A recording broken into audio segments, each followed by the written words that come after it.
안녕하세요. 신약에서 통독 길라잡이 9번째 강의입니다. 2차 전도여행과 데살로니가 교회, 그 가운데 첫 번째 부속 강의 2차 여행 경로와 갈라디아 지방 사역입니다. 9강을 들으시고 나서는 성경 읽기는 이렇게 세 가지 부분입니다. 사도행전 15장부터 18장까지, 그리고 그 사이에 데살로니가 전서 그리고 후서를 읽게 되거든요. 그리고 이제 이어서 사도행전 18장의 뒷부분 그렇게 읽으시면 되겠습니다. 9강은 모두 5개로 구분되어집니다. 첫 번째로는 2차 여행 경로와 갈라디아 지방 사역, 두 번째 마게도니아 지방 사역, 세 번째 아가야 지방 사역과 귀환, 그리고 네 번째 데살로니가 전서 길라잡이, 그리고 다섯 번째 데살로니가 후서 길라잡이. 오늘은 그 첫 번째 2차 여행 경로와 갈라디아 지방 사역이 되겠습니다. 2차 전도 여행을 우리가 생각을 하면서 사도행전에 1차부터 4차까지 있는 그 대략을 정리하는 게 좋겠죠. 이 도표가 도움이 되시겠습니다. 자, 보시면은 전에 7강에서 말씀드렸었죠. 각각의 그 전도여행이 사도행전은 3장씩 배분이 되어 있다는 것. 4차는 이제 마지막 예루살렘 사역이 상당히 많이 담겨 있죠. 물론 이건 대략입니다. 그리고 두 번째로는 전도여행의 그 기간인데 1차는 2년, 2차는 3년, 3차는 4년, 4차는 5년. 아시는 것처럼 여기 차수에다가 더하기 2를 해주는 거죠. 그리고 1차 전도여행이 끝나고 나서 그 지역이 이제 갈라디아 지역이고 2차는 마게도냐 그리고 아가야, 그 다음 3차는 아시아 지역인데 역시 여기에다 플러스 마게도냐와 아가야 지역을 또 한번 돌게 되죠. 그 다음에 4차는 로마가 되겠습니다. 1차 전도여행 마치고 나서 성경책을 쓰게 되죠. 1차니까 1권, 2차는 2권, 3차는 3권, 그리고 4차는 4권, 그리고 5차는 나머지 부분, 그렇게 해서 5권이 되죠. 자, 우리 지난번 공부한 대로 1차 전도여행 맞추면서 갈라디아서를 썼습니다. 이 연도가 48년이 되겠죠. 그 다음에 데살로니가 전서와 후서는 2차 전도여행 도중입니다. 고린도에서 쓰게 되죠. 그래서 여기 51년쯤. 그 다음에 3차 전도여행은 에베소에서 사역을 하면서 고린도 전서, 그리고 데살로니가서, 또 고린도 후서, 그리고 고린도에서 로마서 이렇게 기록이 됩니다. 그 다음에 4차 전도여행은 로마에 가서 있으면서 2년 사이에 이렇게 4권의 옥중서신을 기록을 하게 되죠. 도표가 단순하니까 한번 정리해 두시고 가면 좋겠습니다. 1차 전도여행을 한번 복습해 보도록 할까요? 안디옥에서 외향도시인 실루기아에서 배를 타고 구오로로 가죠. 구오로의 첫 번째 도시인 살라미에 갔고요. 거기에서 가로질러서 바보까지. 우리가 말하는 바보가 아니죠. 파포스. 그리고 거기서 다시 배를 타고 버가로 가죠. 버가에서 비시디아 안디옥, 다시 이고니온, 루스드라, 더베. 그리고 거기에서 이제 사실은 안디옥 가는 길이니까 더베에서 이렇게 가면 좋죠. 왜냐하면 바울의 고향인 다소도 있으니까요. 근데 그렇게 하지 않고 뒤로 돌죠. 유턴합니다. 이유는 급하게 복음을 전하고 그리고 공동체가 형성이 됐기 때문에 불안하죠. 그래서 든든히 세우기 위해서 또 지도자를 세우기 위해서 다시 돌아갑니다. 그 기간은 사도행전에 명시가 되지 않았기 때문에 정확히는 알지 못하겠지만 두 번째 방문에서 든든히 세우는 일을 충분히 하지 않았을까라고 생각을 해봅니다.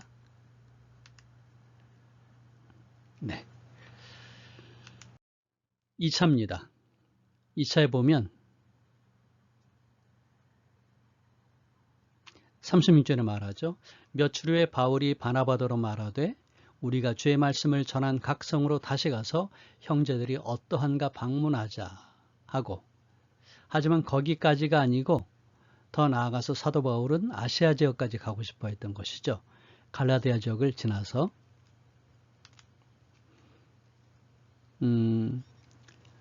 이 각각의 도시를 지도에서 찾아보는 것도 좋지만 이렇게 직선으로 노선표처럼 정리하는 것도 도움이 됩니다. 네, 안디옥부터 시작을 하죠. 네, 안디옥에서 바나바와 갈라서게 됩니다. 그래서 바나바는 구브로로 가고 자기가 고향이었던 구브로를 마가를 데리고 가죠. 그리고 바울은 실라를 데리고 길리기아 다소 쪽으로 갑니다. 이어서 더베, 그리고 루스드라, 그래서 디모데를 만나게 되죠. 그리고 이고니온, 비시디아 안디옥. 근데 성령께서 아시아에 에베소 가는 것을 막으시죠. 그래서 드로아로 갑니다. 드로에서 마게도냐 사람이 환상 가운데 도와주세요 했던 초청이 있었죠. 그래서 배를 타고 네아폴리로 갑니다. 하지만 거기가 가고자 했던 종착역은 아니죠. 더 큰 마게도냐 그 주의 더 큰 도시 두 군데를 가게 되는데, 첫 번째 빌립보를 갑니다. 거기서 사역하다가 암비볼리, 아볼로니아를 거쳐서 데살로니가로 가죠. 그리고 데살로니 갔다가 거기서 핍박이 있어서 베레아로 갔다가 베레아에서 아덴으로 갑니다. 아테네. 그리고 다시 고린도로 가죠. 그리고 고린도에서 사역을 마무리하고 옆에 있는 갱거리아 항에 가서 거기서 머리를 깎고 그리고 에베소로 갑니다. 거기에서 복음을 들었던 사람들이 더 많은 말씀을 듣고 싶어 했지만은 사정이 있어서 아마 서원을 했기 때문에 절기를 맞춰 간다고 그런 것 같아요. 예루살렘으로 갑니다. 가이사라를 거쳐서 예루살렘에 가서 자기 볼일을 마치고 안디옥으로 돌아가죠. 이게 2차 전도 여행의 내용인데 이 여정을 3번에 걸쳐서 정리하도록 하고 오늘은 그 첫 번째 부분이 되겠습니다. 2차 전도여행의 경로를 다시 한번 간략히 도표로 정리해보면 이렇습니다. 첫째, 안디옥에서 출발하죠. 여기에서 1차 전도여행은 바울과 바나바 그리고 마가 요한을 데려갔었는데 2차 전도여행에서는 또 3차 전도여행에서는 바울은 실라를 데리고 갑니다. 그리고 이어서 다소로 가죠. 길리기아 지역을 가는데 길리기아에서 다소가 중심 도시가 되니까 다소로 갑니다. 다소는 바울의 고향이기도 하고요. 길리기움이라고 하는 특별한 특산품이 있는 곳이고, 그래서 바울이 그걸 가지고 텐트를 만드는 가업을 잇게 되죠. 다소에서 115km 더 가게 되면 더베가 있습니다. 그리고 거기서 90km 더 가면 루스드라가 있죠. 여기에서 바울은 디모데를 만납니다. 그리고 동역자로 디모데를 데리고 가게 되죠. 그래서 이제 루스드라에서 그 다음 이어가지고 피시디 안디옥까지 갔겠죠. 거기에서 이제 아시아 지역으로 가려고 하는데 아시아 지역의 핵심이 에베소거든요. 아시아 지역으로 가려고 하는데 성령께서 막으시죠. 그래서 드로아로 가게 됩니다. 드로아. 항구 도시가 되는데 터키에. 그래서 트로아에서 배를 타고 사모드락에 거쳐서 네아폴리에 가게 됩니다. 그리고 네아폴리를 거쳐서 빌립보에 가게 되죠. 여기서 자주장사 루디아를 만나게 됩니다. 자주장사 그러니까 먹는 자주를 생각할 수도 있는데 그게 아니죠. 이건 옷감입니다. 그리고 데살로니가로 가게 됩니다. 빌립보에서 남서쪽으로 약 200km 떨어진 곳. 데살로니가의 제2의 도시인데 사실은 이게 바뀌었어요. 빌립보가 처음에는 1등 도시였지만 마게도니아 주에서 데살로니가가 후에 1등 도시가 됩니다. 물론 그리스 그러면 이 그 마게도니아 더불어서 아가야가 있으니까 여기 여기서 말하는 것은 이 아테네 다음으로 큰 도시 그렇게 볼 수가 있겠군요. 그리고 데살로니가에서 이제 베레아로 갑니다. 급하게 68km가 되는 거리가 있는 베레아로 가죠. 그래서 베레아에서 복음을 증거하고 또 거기에서도 핍박이 있으니까 급하게 아덴으로 갑니다. 아덴에 가서 여긴 우상숭배의 도시이며 또 철학의 도시죠. 정론을 하게 됩니다. 그리고 그 옆에는 고린도로 가게 되죠. 고린도는 상업의 중심지입니다. 그래서 경제적으로 또 사회적으로 정치적으로도 중요한 도시여서 여기서 1년 3개월을 사역을 하게 되죠. 그리고 이제 마치고 나서 갱그라에 갑니다. 갱그레아는 서울의 인천처럼 그 항구 도시가 되는데 고린도에서 배를 탈 때 갱그레를 거치게 되는 것이죠. 그래서 에베소로 갑니다. 배를 타고 와서 에베소에 가죠. 에베소 얘기는 우리가 10차 전도 여행 때 또 자세하게 다루게 되니까 그때를 기대해 주시고요. 그래서 에베소에서 가이사라를 거쳐서 쭉 해서 안디옥으로 가죠. 수리 안디옥. 이것은 제가 저희 이 청성교 선교회 다음 카페에다가 온전한 한 페이지짜리 자료를 올리도록 할 테니까 참고해 보시면 되겠습니다. 자, 사도행전 15장 36절부터 41절이 새로운 선교팀인 바울과 실라에 대한 얘기를 해줍니다. 사도행전 15장 36절 말씀이죠. 며칠 후에 바울이 바나바도 말하되 우리가 주의 말씀을 전한 각 성으로 가서 형제들이 어떠한가 방문하자. 이게 목회자의 마음이겠죠. 이 이야기 하기까지 바울의 마음이 어떻겠어요? 우리가 생각해 볼 필요가 있고 그 마음을 가지고 사도행전 15장을 읽어 나가면 좋겠습니다. 예루살렘 종교회의가 마쳐지고 이제 교회가 확장이 되고 성장합니다. 아주 중요한 이정표가 이제 세워진 것이죠.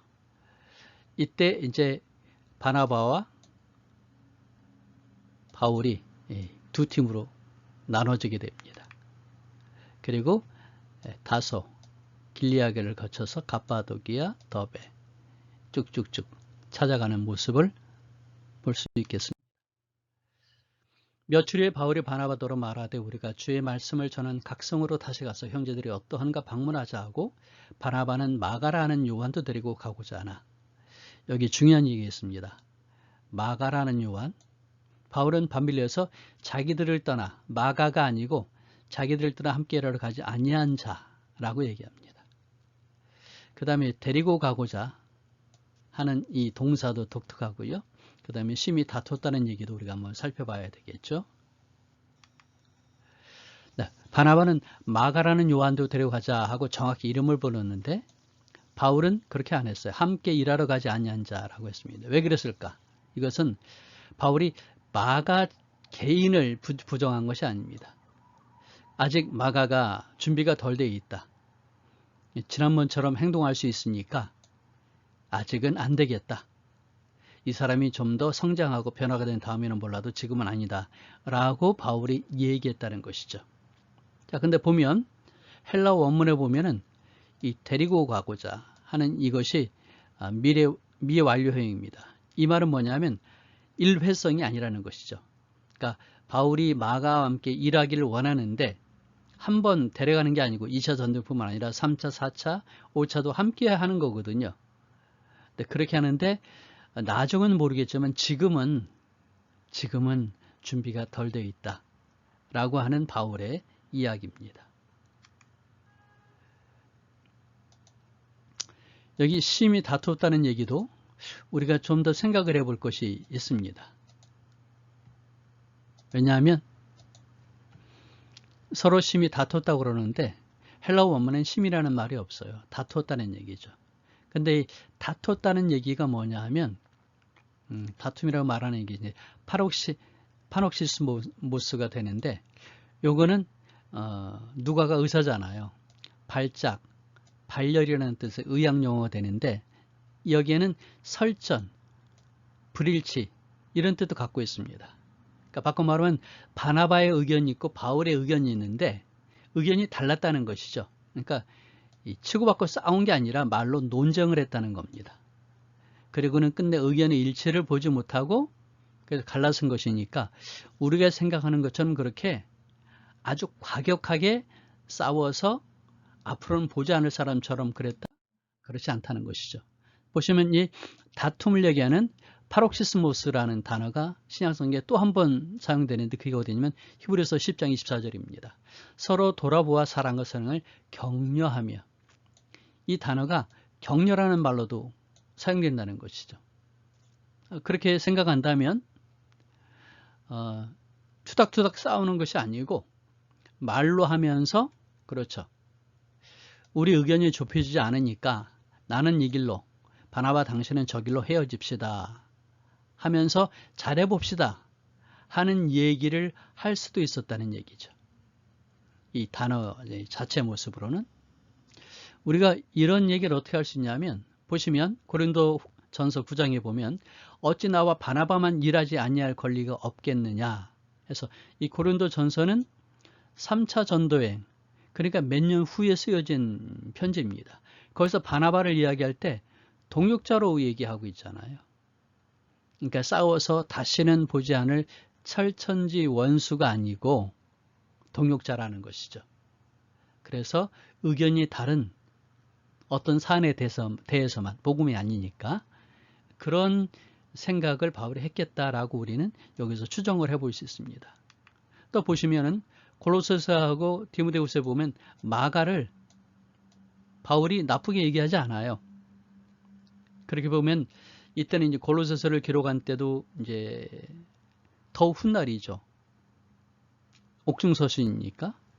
이거는 바울의 마지막 서신인 디모데후서를 쓸 때였으니까 67년 정도, 꽤 오랜 시간이 지난 후인데, 이때는 바울이 볼 때 마가가 성숙했고 충분히 역량이 있는 동역자로서의 모습을 갖추었다라고 생각할 때거든요. 근데 이렇게 마가를 용납을 하려면 처음부터 아주 부정적으로 보지는 않았다는 얘기죠. 무슨 이야기인지 이해하시겠죠? 우리가 그래서 사도행전을 읽을 때 너무 감정적으로 그리고 좀 어긋나게 생각하지 않았으면 좋겠다라는 생각이 듭니다. 바울은 신라를 택한 후에 형제들에게 주의 은혜의 부탁함을 받고 떠나 수리아와 길리기아로 다니며 교회들을 견고하게 하니라. 네, 안디옥에서 출발하죠. 길리아로 갑니다. 이때 누구랑 가죠? 네, 신라를 택해서 갑니다. 다소에서. 그 다음에 가는 것이 이제 수리아와 길리기아라고 하는 얘기인데, 갈라디아서 보면 그 후에 내가 수리아와 길리기아 지방에 이르렀으나 라고 말하죠. 그래서 이 그 후는 1차 전도행 이전을 얘기하는 거고요. 1차 전도행 이전의 사건 그 이후에 내가 여기를 갔다 하는 얘기죠. 그러니까 사도 바울이 이 수리아 길리기아 지방에 상당히 큰 관심을 갖고 있는 것을 우리가 살펴볼 수 있습니다.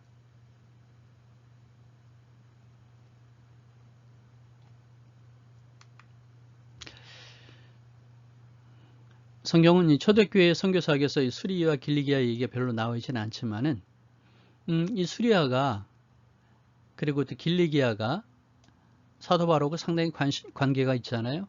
그러니까 사도 바울이 수련회 안디옥에서 사역하기 전에 10년 동안이나 이 길리기아 다소에서 사역을 했었으니까. 그죠? 그래서 사도 바울의 사역의 그 결과로서 많은 교회가 있었을 것이다 라고 우리는 추정을 하게 됩니다. 초대교회사에서 여기에 대한 언급들이 있거든요. 아무튼 이 스리아와 길리기아 지방에서의 교회들의 부흥은 바울이 기여한 바가 크다라고 우리가 보면 좋겠습니다. 자, 길리기아 다소를 지나서 타우루스 산맥을 지나갑니다. 산이 아니고 산맥입니다. 보시면 타우루스 산의 산맥의 최고봉이 3,756m인데 우리나라에서 보면 백두산이 2,750, 한라산이 1,950m니까 얼마나 높은 곳인지 알 수 있겠죠. 산악지역입니다. 이 산맥을 넘어서 루스드라와 더베로 갔다는 것이죠. 그래서 사도 바울이 나중에 고린도전서에 얘기합니다. 바로 이 시각까지 우리가 줄이고 목마르며 헐벗고 매맞으며 정처가 없고, 또 고린도후서에서 말하죠. 여러 번 여행하면서 강의 위험, 강도의 위험, 동족의 위험, 이방인의 위험, 시내의 위험, 광야의 위험, 바다의 위험과 거짓 형제 중의 위험. 그러니까 사도 바울의 전도 여행은 그렇게 만만한 것이 아니라는 것이죠. 교통편도 지금하고는 전혀 판이하기도 하지만 여행 자체가 그렇게 만만하고 쉬운 것이 아니었던 것이고, 또 지형적으로도 그렇고요. 또 정치적으로 또는 종교적으로도 초대교회의 전도사역이 결코 만만하지 않았다는 것을 우리가 알면서 사도행전을 읽었으면 좋겠습니다. 자, 사도행전 16장에 보면 루스드라에서 디모데가 합류한 모습을 얘기하게 됩니다. 이전 아마 1차 전도여행 때 만났던 것 같아요. 그랬는데 다시 방문했더니 칭찬이 자자했습니다. 그래서 동역을 하기 위해서 데려가는데 이때 할례를 베풀게 되죠. 아버지는 헬라인이지만 어머니는 유대인입니다. 유니게 그리고 외할머니 로이스. 그리고 훗날 데살로니가, 그래서 에베소에서 교회 감독으로 사역을 했었습니다. 디모데가. 16장 1절입니다.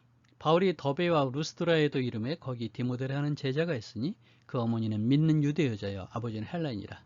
디모데는 루스드라와 이고니온에 있는 형제들에게 칭찬받는 자니. 자, 더베에 바울하고 실라가 갔죠. 그래서 루스드라를 갔는데 거기에서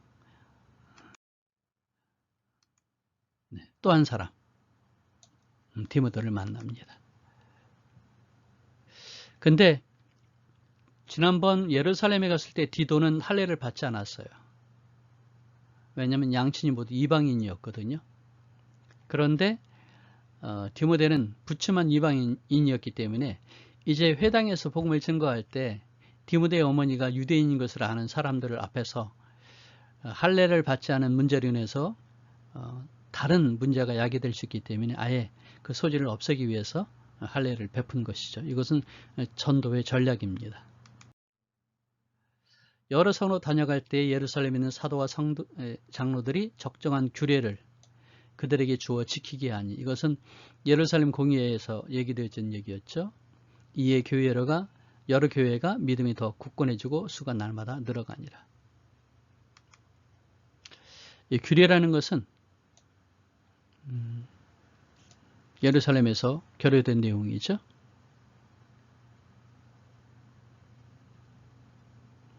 왜냐하면 갈라디아 지역은 아직 그 내용을 잘 모를 수 있으니까 그걸 가지고 다시 한번 설명을 해주는 것입니다.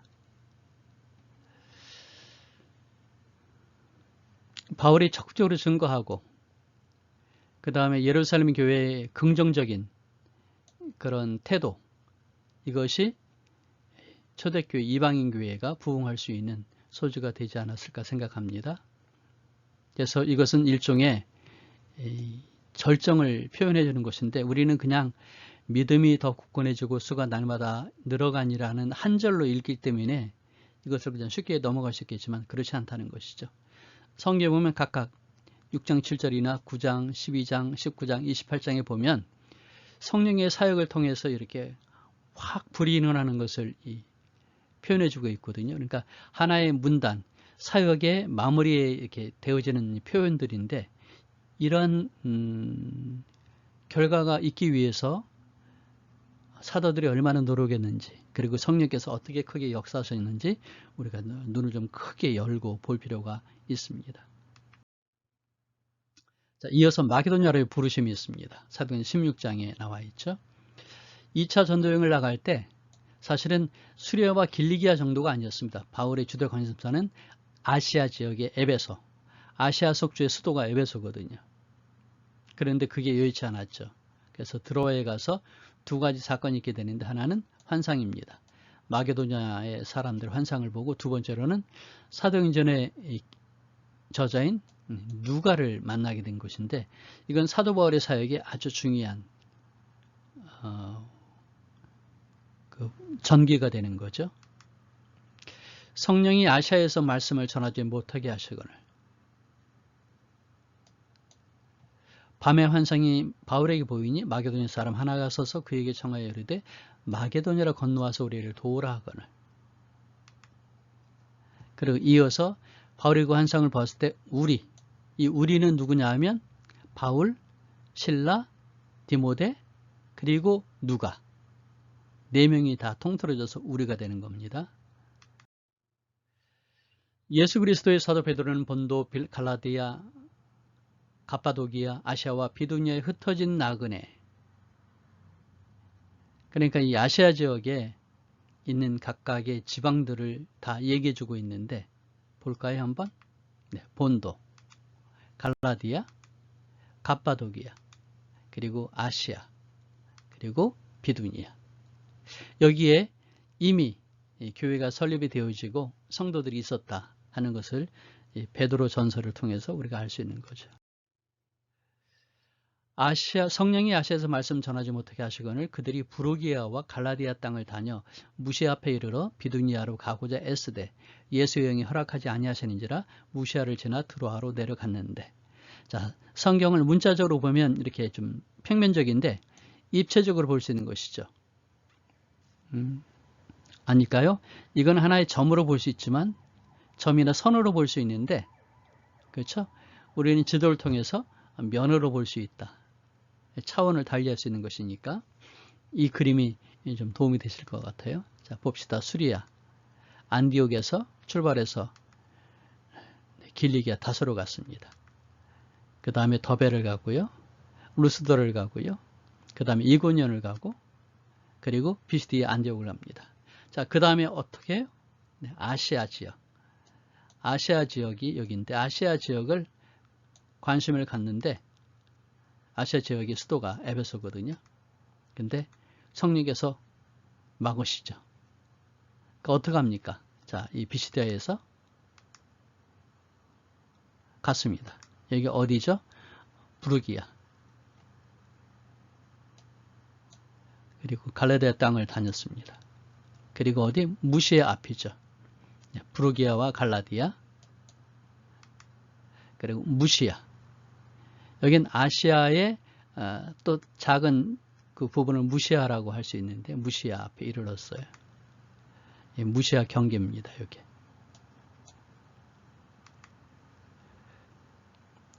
무시아 앞에 이르러 여기 이제 막으니까 성령에서 막으니까 이쪽으로 비두니아 이쪽 가려고 그랬어요. 그랬더니 어떻게 해요?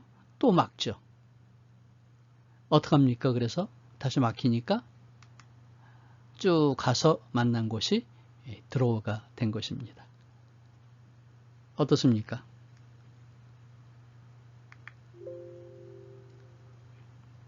그림이 도움이 되시죠?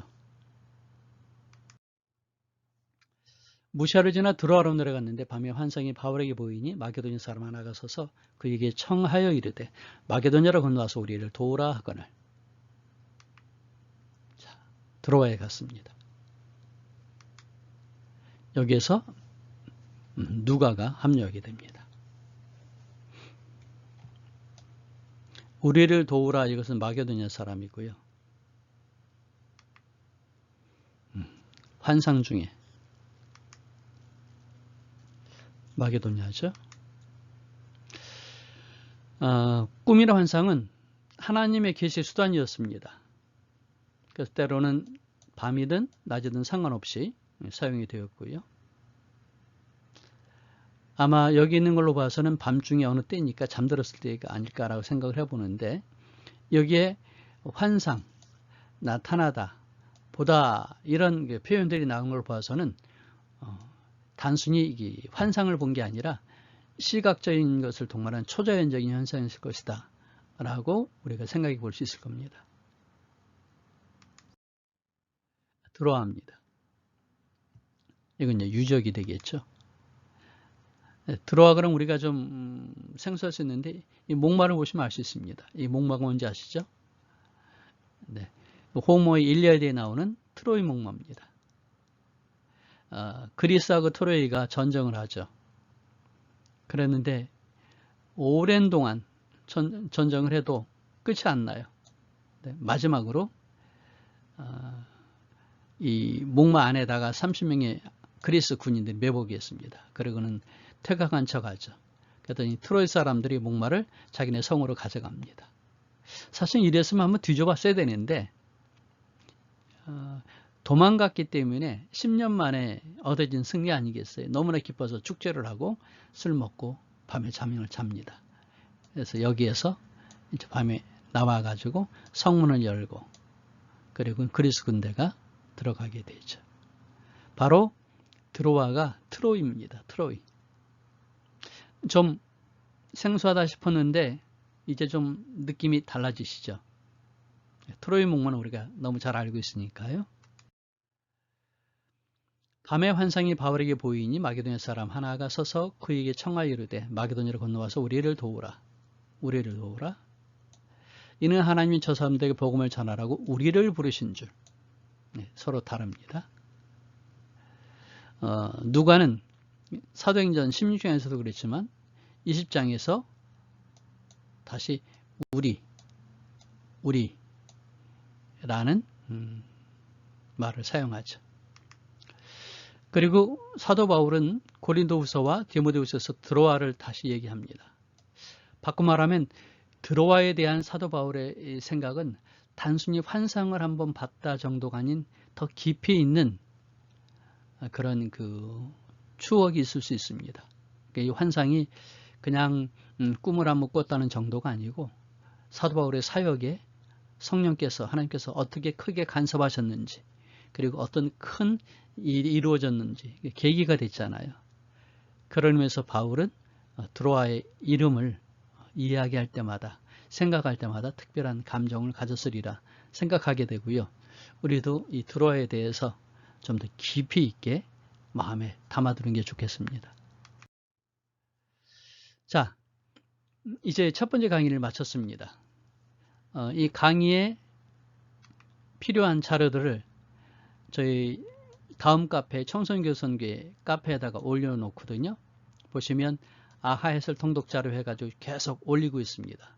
지금까지 한 140개 정도 올라가 있는데, 자 이번에는 바울과 바나바의 결별에 대한 진실, 좀 더 자세하게 설명된 텍스트거든요. 그 다음에 여행 경로와 사용 내용 사진 첨부 해서 아까 제가 말씀드렸던 도표가 되겠고요. 그 다음에 이어서 제가 사용하고 있는 이 PPT를 PDF 파일로 올려 놓습니다. 그러니까 이 동영상에 연계된 이 자료가 있으니까 여기 카페에 가셔가지고 이 자료를 다운받아서 사용하시면 좋겠습니다. 혹시 이 강의에 좀 더 궁금한 것이 있거나 또는 뭐 교회에서나 단체에서 제 강의가 필요하시게 되면 저한테 연락을 주시죠.